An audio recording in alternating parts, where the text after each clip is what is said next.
too. Then we could. Thanks. Okay, we'd like to welcome you to Face-to-Face, our 4th episode here in cooperation with and by using Google Plus Hangouts on Air. I want to remind those who may be with us that all of our programs and previous episodes are archived. We'll be continuing to send out that link. You can go to the archives and see the previous presenters. Also want to remind you that up in the left-hand corner there's a chat window, and use that to ask any questions. So with those things out of the way, we want to welcome today's speaker, Ruthann Alfredson. Welcome, Ruthann. Glad you could join us today. Good morning. Ruthann is an old DECA member from her high school days and competed at a couple national conferences as well. She, after college at the University of Wisconsin, she moved into Jockey International, and for the last 15 years, I believe it is, has been with Kraft, and she's the Director of Customer Marketing. So we want to welcome her and tell her how much we appreciate her taking time out, especially with some of the craziness going on that you may share a little bit later with the company. And I'm going to mute my microphone and turn it over to Ruthann so we can hear what she has to say. Well, thank you, Jeff. It's a pleasure to be here. Good morning to all. What a delighter to be able to talk with you today. You know, my junior year of high school, right before it started, I made a very important decision. And that decision was I did not want to take chemistry. So I was enrolled in a chemistry class, and at registration day I said, I got to get out of this class. This class is not what I'm looking to do. So I stumbled upon a marketing opportunity, a chance to join Mr. McCauley's marketing class. And what a decision that ended up being for me. As I sat in class the first couple of weeks, I remember thinking, you know, this is kind of cool. Like, I can relate to this because this is stuff that's going on in the world today. This is real-time, real-life stuff versus a history class and things that didn't necessarily interest me as much. Important, but that didn't interest me as much. And then as I began to compete with DECA and I had some success at it, I thought, you know what, this might just be something I should consider for a career path. So here I am, 22 years later, having spent my entire career in marketing, and you know, I go back and I thank Mr. McCauley, Jeff McCauley, for that opportunity, and I'm very thankful I didn't take chemistry back in my junior year. So I'm going to take you through 4 different subjects today, and they're going to go by quickly. My first topic is Kraft and the job that I currently have. So I'll just give you a brief overview of the company I work for and what I do for them. Then I'm going to talk a little bit about food or culinary trends. Again, this is something you should all be able to relate to. It's something that you deal with every day, is how are you eating? How is the country eating at this time? Then we're going to talk about trends in the shopper experience. So how are people shopping today, which is really plays into the role that I do here at Kraft. And then the last thing, and this is kind of fun, is 6 things that I have in my office. I'm going to share with you 6 things I have in my office and why they're there. Okay, I'm going to switch over to my presentation now. You know, Kraft is a big company. Our products are found in 98% of U.S. households and 99% of Canada. So we're all over North America, and we have things in your pantry that you probably don't even realize are Kraft products. For example, Oscar Mayer hot dogs, Planters nuts, Jell-O, Capri Sun juice boxes. All of those things fall under the parent company of Kraft Foods. We are a big company. We have 10 brands with over $500,000 in annual sales, another 17 that are equally large with $100 million in sales. 19 billion. I'm sorry, Ruthann, I'm just going to interrupt you. I mean, is your PowerPoint supposed to be up? It is it not? Yeah, we're not seeing that now, so you might want to try to relaunch that just in case. Otherwise, you're doing fine without it. Are you seeing it there? No. No? Okay, hold on. So the 17 times we practiced, it worked just fine. And now when we go live, it has an attitude. Let's see. There How you about go. there? Perfect. Okay. Okay. Okay. So we are the 4th largest player in North American food and beverage. So we're up there with the big boys. Pepsi, Coke, and Nestle are the only ones larger than us. So we are a big food company. And over 300 years of iconic brands and counting. So our portfolio continues to change. We bring brands in, brands go out, but we're all about, you know, feeding families around the country.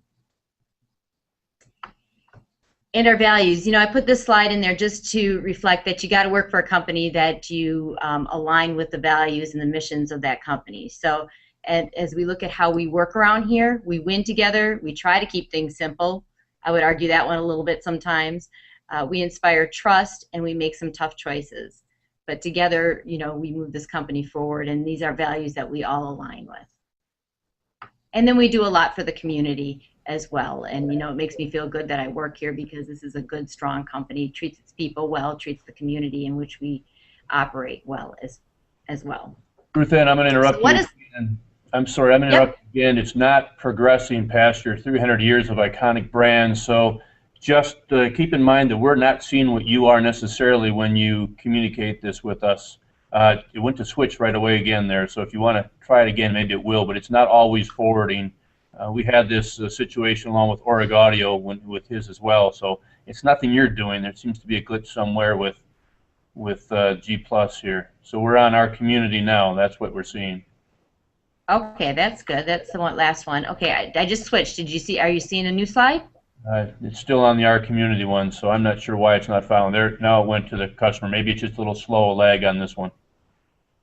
Okay, so I am the director of customer marketing. Well, what is customer marketing? Well, customer marketing is where we take the intersection of what is important to shoppers today, what is important to our customers, and when I say customers, I mean the retail, the grocery stores that we deal with, Alfredson's, Stop and Save, Pick and Save, Jewel, Osco, those kinds of different customer retailers, and then the craft brands. So we look at that sweet spot of the interaction between what shoppers are looking for, what our brands are trying to do with our products, and then what our retailers are trying to do. And we bring programs to life specifically for those retailers featuring craft brands that adhere to the consumer behaviors of their shoppers. So you can imagine that the way you talk to a shopper who lives in the Deep South may be very different to the way that you talk to a shopper that lives in New England versus one that lives out west. I just switched slides, so hopefully this is coming up. Basically, this is a statement of our mission is to connect shoppers to craft brands in a way that delivers value beyond price. So it's not just about, you know, do I have the lowest price, but how do I really connect my brand to the shopper and differentiates the retailer in the marketplace. Why should I shop at this guy versus another guy, and drive superior return on investment. I'm going to skip ahead. So that's really pretty much what I do. It's really throughout the whole shopping cycle that we create programs or different opportunities. So it's through the planning cycle, through digital media, when you're at home sitting, you know, on your iPad, how are you planning your grocery trip? It's through shopping. How do the displays in store stop you and make you want to shop for our products? Buying, what incentives are there to purchase our items? And then the experience itself, you know, if you taste it, are you more likely to be able to buy it? So that's a little bit about craft and about what I do for the company there. Very top line. It's a great company, and you know, I feel very privileged to work on these marketing programs for various retailers across the country. Switching slides. Jeff, are you seeing me switch? Yes, we're keeping up. There's a slight delay, but we're keeping up with you. It's actually going pretty well. Okay, so we're just going to go. So that was section 1. See, we're already done with section 1. We're moving on to sections about understanding today's culinary trends, and then we'll go into the marketing opportunities for our retail partners. So all this information is really built out of numerous studies that Kraft sponsors, as well as different industry resources that we get. So this isn't just us kind of sitting around offices making this stuff up. This is really, you know, based in fact and in in-depth studies. So there are 5 macro trends that we're going to talk about today. Fresher, less processed foods, healthy balance in eating, globalized foods, comfort foods, and the twist on them that we see today, and food experiences. So this is stuff you can really all relate to, and you know, you probably haven't thought about it, but as you think about how we do eat, these are some of the trends that we're seeing. And you can really bucket it into 3 groups. kind of we are what we eat, global inspirations, and how we eat. Those are how the 5 different trends can be bucketed. So the first one is fresh, less processed foods. We are what we eat.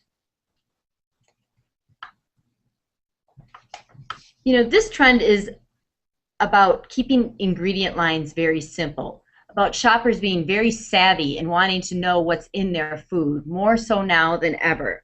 It's about the presence of positives in food, so folks are looking for good,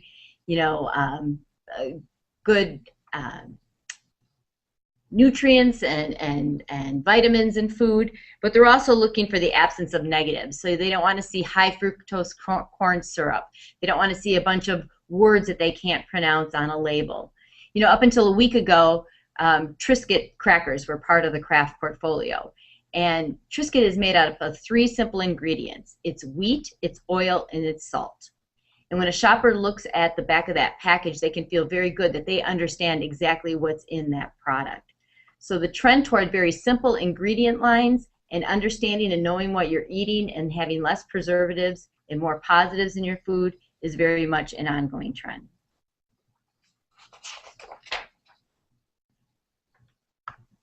The next one is healthy balance, talking about a healthy balance in our diets. And this really goes all the way up to the White House. So this is a big issue. It's the issue that Michelle Obama, as First Lady, has taken on, talking about healthy eating and weight management, especially around youth, getting going, getting active. And that's all about how we approach our diet as well. So you see the diagram here for the government standard on how a plate should be divided. Very equal balance between whole grains, proteins, fruits, vegetable, and dairy. Folks are very conscious of that nowadays. When I was a kid, I kind of remember eating a meat and a potato. I don't necessarily know that we were really kind of separating the plate into 4 quadrants. It felt a little bit more like 2 to me. Much more in tune with how we're eating today. The third trend is globalized food. Again, going back to my background, I grew up on meat and potatoes, and my mother was Italian. So, we ate a lot of Italian cuisine, but we never ate Chinese food. We never had gyros. I never even heard of sushi, or, these different kinds of Indian flavors, things like that. But today, folks, are really eating from a global perspective and trying all new kinds of flavors. I think the Food Network has had a big influence on that. You see, this Anthony Bourdain, No Reservations, he's on the Food Network, and they really take us around the globe and introduce us to new flavors and new experiences. So eating from a global perspective is very important. So when you think about craft foods, we have to take that into consideration as we're developing new products. People are looking for Chipotle flavored dressings, or want an Indian spice and a marinade, things like that. Then this whole notion of comfort food. This is our 4th trend. Everyone always says, oh, I want comfort food. And comfort food can be very simple, but we're looking for twists on comfort food nowadays. So a chicken pot pie may be a comfort food, but we're not looking for the frozen variety that you get in the grocery store and you pop it in your microwave. It's about using really rich and delicious flavors to make a homemade chicken pot pie. Or it can be as simple as taking a pizza and cutting it into a heart shape. It's adding a contemporary twist on a food that you're very familiar with, but makes it special by the way that you're presenting it, or by the care that you've taken to prepare it. Same thing with mac and cheese. Mac and cheese isn't just mac and cheese anymore, although we like to make sure that folks are eating lots of mac and cheese. There's a lot of different things that people put in their mac and cheese to kind of make it their own, bacon or cracker crumbs, or all different types of things now. So comfort foods are really in, and it's all about kind of the effort that you put into the food to make it unique. And then our last trend is about food experiences. It's not just about eating at home around the dinner table anymore. You see things like these food trucks that are out in the environment. What a great thing. Food comes to you when you're at a major event, and you can try all different types of things. It's about parties, tasting parties, and and the fact that, you know, eating isn't just fuel anymore. It's about the whole cultural experience. It's a social network. It's a way that we build our social calendar around eating, and we're always looking for new experiences there. So those are the 5 culinary trends that Kraft has called out for this year. Fresh or less processed, eating a healthy balance, looking at globalized foods, eating comfort foods but putting a twist on them, and then the total food experience. So that's 2 of our 4 topics. Moving into the 3rd topic here, we're going to talk a little bit about how the shopper shops. So like culinary trends evolve, so does the way we talk to shoppers about food and other goods. The current trend in customer marketing is to really focus on the customer shopping experience.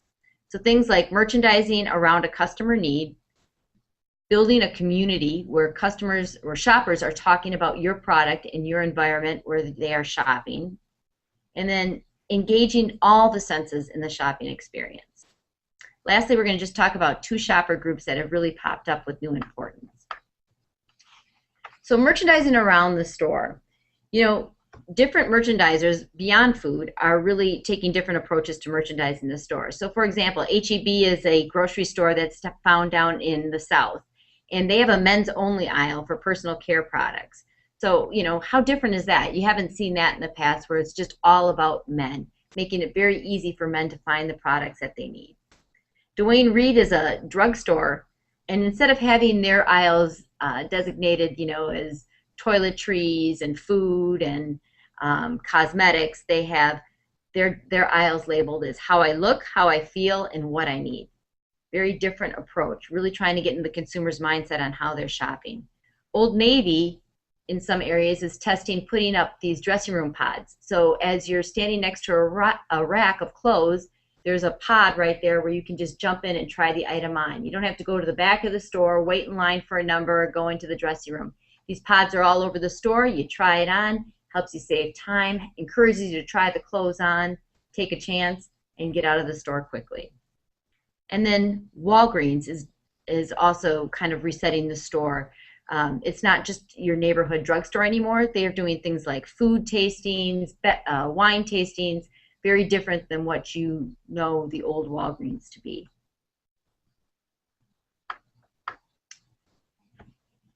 And then resizing the store. You know, small is the new big. So folks have very busy lifestyles. You see a lot of mega centers that went up, you know, in the late 90s and the early 2000s. Now the trend is to go back to the small neighborhood market because folks want to get in, get what they need, and get out quickly.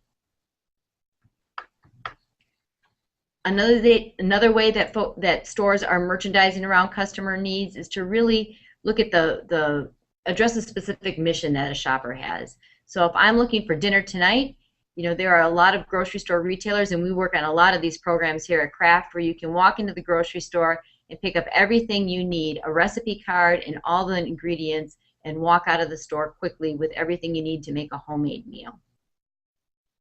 And then culinary trends are also driving store design. So it's kind of like what's hot and new, and then retailers creating a whole separate section of the store to address that trend. So, you know, Duane Reade has brew caves, which helps folks brew their own beers. There's a ball aisle that it would have, you know, those cakes on they look like popsicles. They sell them at Starbucks, where they're dipped into frosting, and you kind of eat them on a stick, like a cake ball on a stick. You know, just really adhering to the latest trends and then building space out in the store so that they're addressing those shopper trends. Okay, moving on to building the community. You know, recipes have been a part of the mindset for a long time, and it used to be that, you know, the one go-to source was Better Homes or Betty Crocker's cookbook, and that's kind of what your grandmas probably had in their kitchen. Well, now it's a whole new experience when you're talking about recipes. It's all gone digital. Folks can access recipes pretty much anywhere, and they're going to them, you know, quite often, because not only are they getting the recipe information, but they're getting tips from different people who have made the recipes before, what's good, what's not. You're getting ratings, you're getting ways to improve the recipes, ways to make them more healthy. It's a whole new digital world when it comes to recipes and food ideas. And that not only helps you give the ideas, but also helps you build a community where you can get direct feedback. And then there's this whole connection versus SOLO-MO, which is social, local, and mobile media. So, there are things like tasting parties going on, but you're not only having this party, then you're tweeting out to folks what your opinion is of a particular item. We do that right here at Craft, where we actually give folks items to taste, and then we encourage them to blog or to tweet or to post on Facebook their reaction to the new items, hoping that it's going to be a positive reaction. There's in-store social networks. So Walmart has even tested a program where when you walk into the store, you log in on your phone and you're able to talk to other folks that are shopping the store at the same time. So they can give you a heads up that there's, they just put some new fresh meat out, or there's a great deal in the back of the store on Capri Sun today. Kind of real life chat room where you're not even talking to people, you're just doing it through your phone while you're shopping in the store. And then Barney's in New York will actually serve you lunch, and so you can eat your lunch and then do online shopping right within the store environment. So using technology in ways just never heard of back in my day, and it's constantly evolving, it's constantly getting bigger and better and more opportunities. And then there's loyalty programs. That continues to help us build these communities.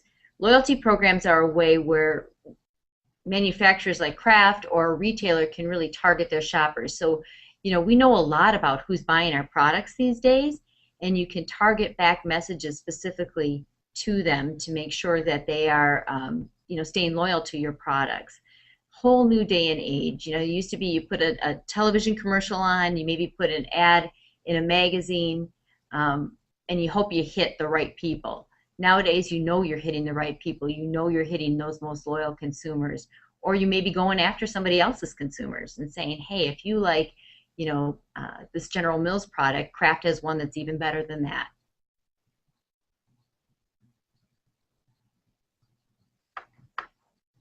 And then all the proliferation of apps. I mean, I don't have to tell you guys because I know that, many of you have smartphones and that you've got all different kind of apps. Apps are used all over the place. And in fact, I think that's, getting to a point where there's just too doggone many of them out there. I know Meijer is one of my customers here. They're a retailer out of Michigan, and they are actually going down to one app for their stores because they have so many different versions out there right now. But, there's a way to talk to somebody, whether they're in the store or out of the store. On the Meijer app, you can even find out where the most upfront parking spaces are. So as you're driving to the store, hopefully, at a stoplight, because you shouldn't be on your phone when you're driving, of course, but, you can take a look at what parking spaces are going to be available once you get to the store.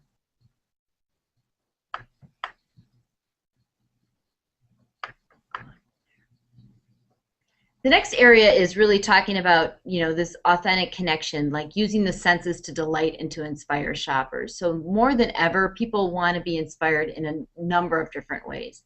So it's about beautiful food photography that you see with your eyes. This is an example of how Kraft pictures a sandwich. I mean, you never see a better looking sandwich than what you're going to see in the photography coming out from Kraft, because you really are attracted to food with your eyes, especially in store.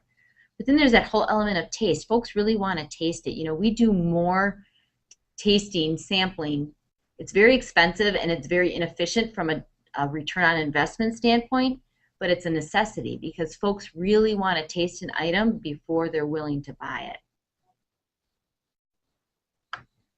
And there's all sorts of different flavor proliferations going out there, and the trends continue to change and evolve. So, folks want to understand what these new flavors are, and they want to be up to date on the most current ones.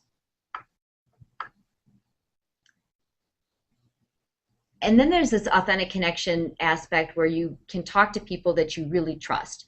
So there are people in the store that know a lot about beef in this example here, and they can talk to you about different cuts of beef and what would be best for your particular family's needs or for whatever purpose that you're looking for, entertaining or whatever. And then there's this whole trend with local farmers. Like, you really trust a local farmer, so you really want to hear from a farmer. Adds credibility to the products that you're buying.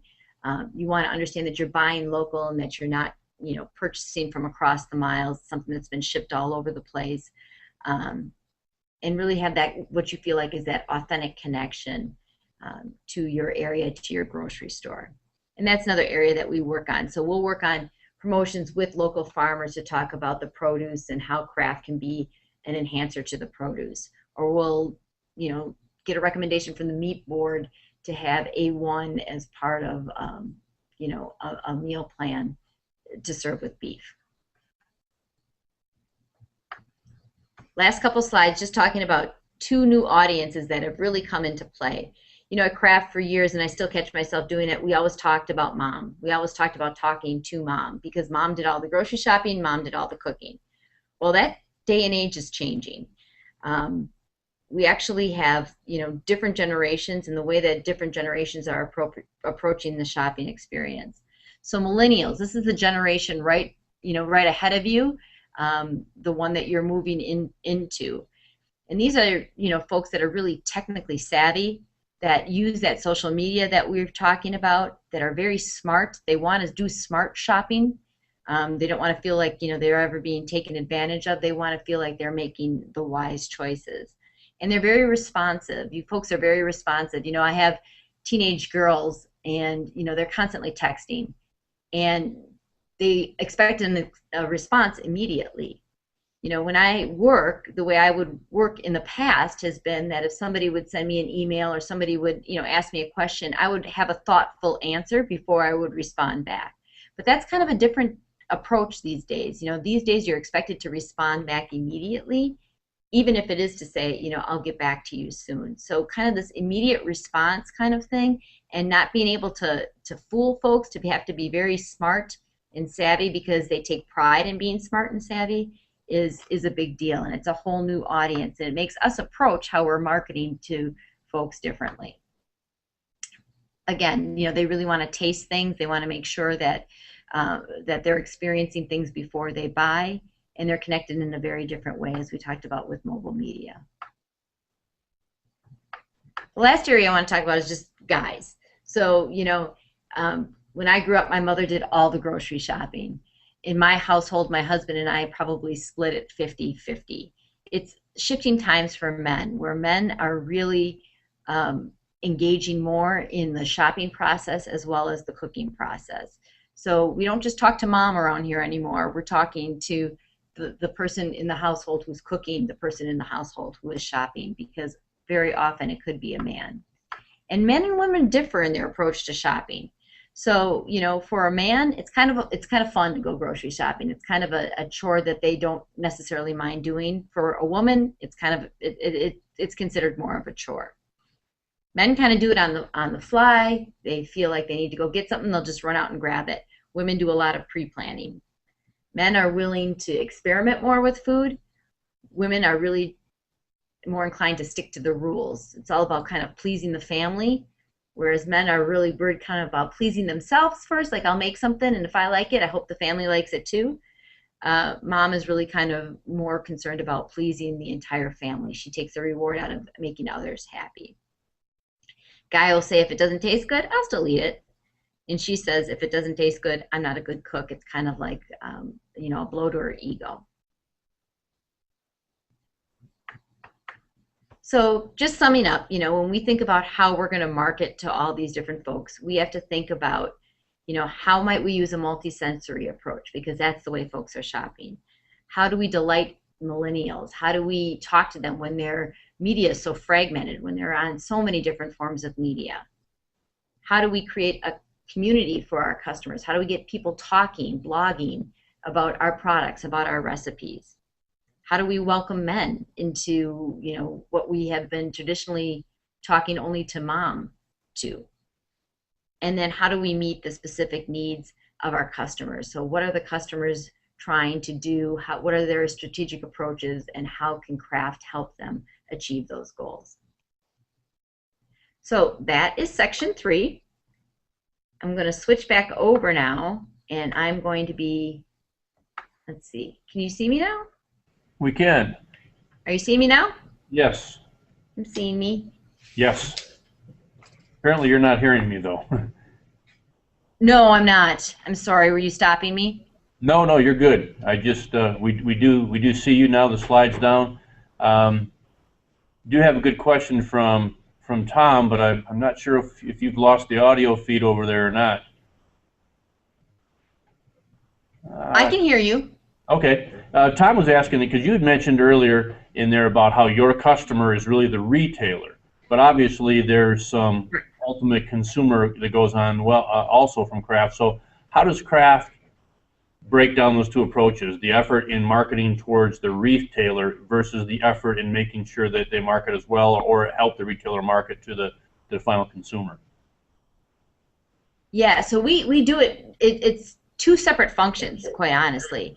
So we have business units. So the business units are where the brand management lies.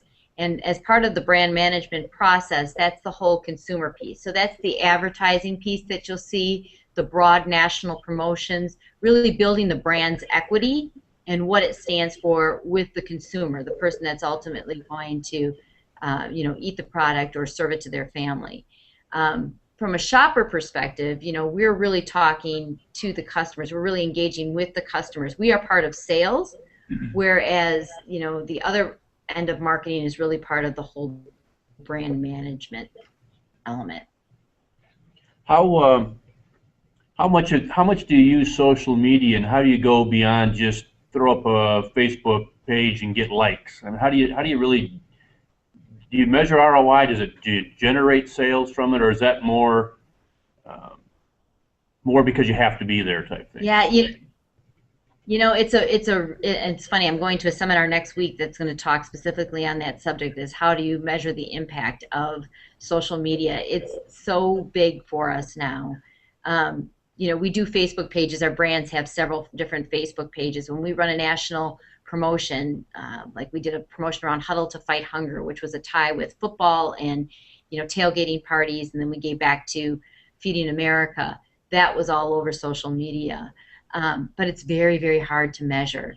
So it's hard to, sometimes get folks to invest in that type of media, but it's becoming bigger and bigger and stronger and stronger. We do a lot of work with bloggers. It's really important to get the public opinion swayed in your direction on an item and to really get that word of mouth out there. A lot of work with bloggers. We also run a lot of incentives for purchase, so coupons, and the blogging community is huge on sharing the news on a good coupon out there. So in my role, we do a lot with bloggers, and you can actually, pay bloggers to try your product, and you can't tell them what they have to write, but you can pay them to participate in a trial of your product, and then they go out and write on your behalf. Stavros has a good question as well. He's asking, is it a marketing strategy, or how does the strategy work where on some products owned by Kraft, the Kraft name may be very prominent, and on other products, they might feature, I think he gives an example of A1 steak sauce, where the Kraft part might be kind of secondary. Yeah, that our current president, Tony Vernon, he feels very strongly that a brand needs to stand on its own, and if it carries the Kraft label, that's great. If it doesn't carry it, if it's a known equity like A1, Capri Sun, then that stands on its own. Kraft is the parent company. It happens to share the same name with some of the brands that are in it, but there's no pressure to make it Kraft A1 by any means. When you were talking about some of the global influences of food, is Kraft more concerned about that because of the international sales, or more about because of the diverse population when they market here in the States? Interesting question. Up until 2 weeks ago, we were a global company. So we had, we were Kraft Foods, and we included Nabisco Snacks as well as Cadbury. And we were actually larger globally than we were domestically. 2 weeks ago, we split off. Nabisco and Cadbury and the Kraft brands that are international went to one company. It's called Mondelez, which means worldwide delicious. And they are operating out of Deerfield, Illinois as a completely separate company. Kraft Foods, as you know it today, as it stands right now today, is a North American company. So we exist in Canada and in the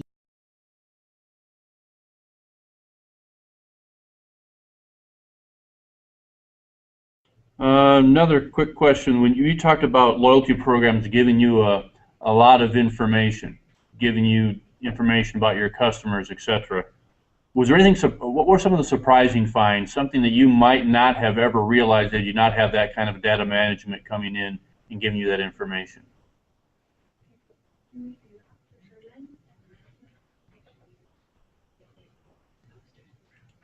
I think are we losing you? Are you there, Ruthann?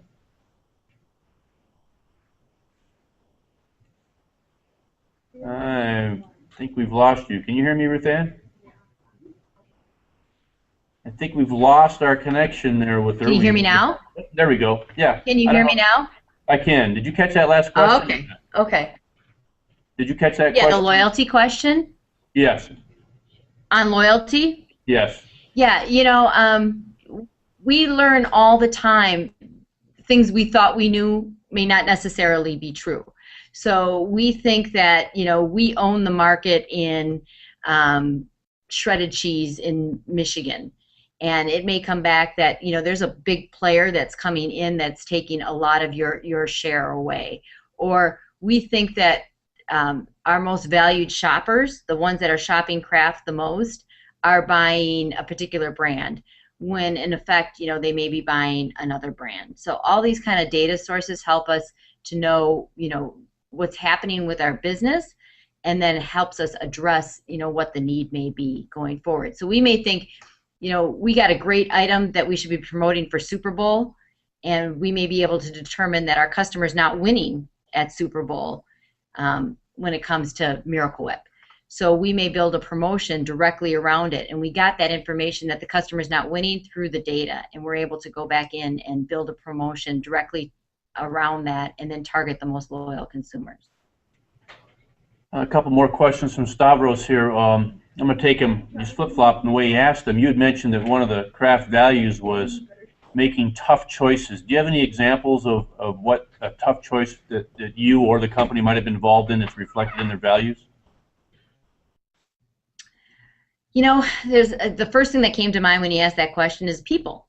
So, we have been challenged to run with a much leaner organization. So people are asked to do more, and there's less people being able to do that. So we've had to look at headcounts and take away, and eliminated positions because of that through restructuring. So, that's a tough choice to have to eliminate a position. I can tell you that pretty much everyone that I know that it's ever happened to has landed on their feet and found something better, but it's tough to have to make those choices sometimes. Or sometimes you get, really deep into a project, you've invested a lot of money, and you just find out it ain't going to work. So, you've got to cut your losses and get out of what you've got going here and move on.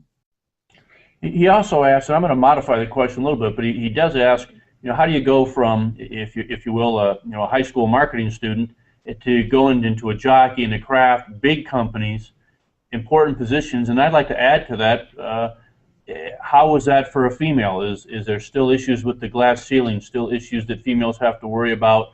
Is that less so now? We have a lot of girls obviously in marketing, but it seems like a lot of times the face of business is a guy's face. How do you address that?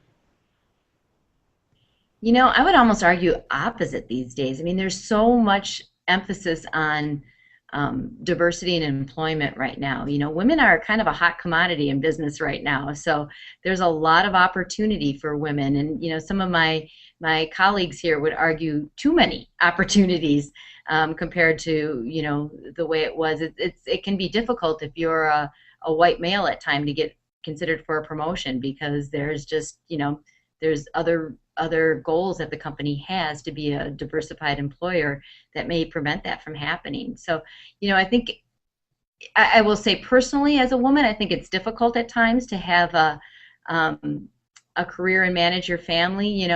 One of my 6 things that I was going to share with you is a photo of my family, because you got to remember that first, that the reason I do what I do here at Craft is so that I can enjoy my time with my family. Family first, always. And as a mom, it's hard. You got to keep the schedules organized, and then at the same time, you got to come and do your job here every day. So I think it's tough, but I think it can be done, and I think women have more opportunity today than ever, probably. So it's still, don't let me put words in your mouth. Are you there? Yes, don't let me put words in your mouth, but the message out to the girls would be then, and to females in the industry, is if you know your stuff, you're going to have every bit of an opportunity as a guy to work your way up to whatever position or level you want. Is that accurate? Absolutely. Absolutely. Stavros, there's one more question. This might wrap us up for this morning, and time's kind of running away from us here. Can you share any examples? Because you just got done mentioning that one of the values, and it's a tough decision, is you put a lot of money into a product and it's not going to work, so you have to end it. Can you share any product failures that the company may have had, and products that either didn't make it to market or those that you had to pull from market because they weren't delivering margin? Oh, we probably have more failures than we have success, actually. I have with me a little bottle of an A1 seasoning. This is an item, I keep it in my office because it represents something important to me. I took this in to sell this to a customer one time when I was in the sales role, and I didn't think much of the item, didn't think it was going to be successful. And when I went in and I sat across from my buyer and I started presenting it, surprisingly to me, he really liked the item, and he asked me a lot of hard questions about it. And clearly I was stumped. I hadn't done my homework. And he stopped me in the middle of the appointment and he said, "Go back and do your homework. Then come back to me in a week and represent this item to me." So, I keep that. So I'm kind of merging two topics here. I keep this in my office to remind me to always be prepared. But, the product ultimately did, to answer your question, it never even made it to market. And, my family gets samples. We get samples at home all the time, and there's all these items. And you can kind of even tell by the samples that come around in the office, just by the response to the items here, if folks think that they're going to fly or not. Trying to think of another one. This was a cheese item that we had at one time. It was made with yogurt. It died. It died a quick death. There are examples where we're second to market. So, you think of coffee makers right now and you think of K-Cups. Kraft developed its own kind of K-Cup item. It was called Tassimo. It had its own brewer and it had its own coffee pod. Well, K-Cup got to market first, better, faster, and we suffered because of it. So we still have a business. We don't have nearly the business that the K-Cups do in coffee because we waited too long to pull the trigger. Okay, so, I probably should. Another really successful. Oh, go ahead. You still with us?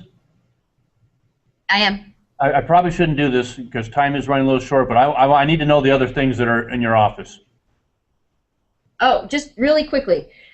Paperweight from my dad was given to him from his dad. Have a mentor. Make sure that you always have a mentor, someone who is wiser and has more experiences that you can learn from. I have a picture of Nolan Ryan. He's got a bloody face. He's pitching for the Rangers. He clearly took one to the chin. It's a reminder to me that when you have a struggle, when you face some hard times, you got to keep going, keep pitching, keep moving. I have a picture of Leroy Butler. He is a Green Bay Packer, invented the Lambeau Leap. He broke rules, right? You weren't supposed to jump into the crowd. He's a defensive guy. Defensive guys aren't supposed to celebrate, touchdowns. That's really for the offense to do. He took a chance, took a risk, innovated, created something new. Got to do that in your job every day. And then my other example was this cheese item that I had showed you earlier. My first product I worked on, tremendous failure. Learn from every project you work on, whether it's a success or a failure. And those are my 6 things.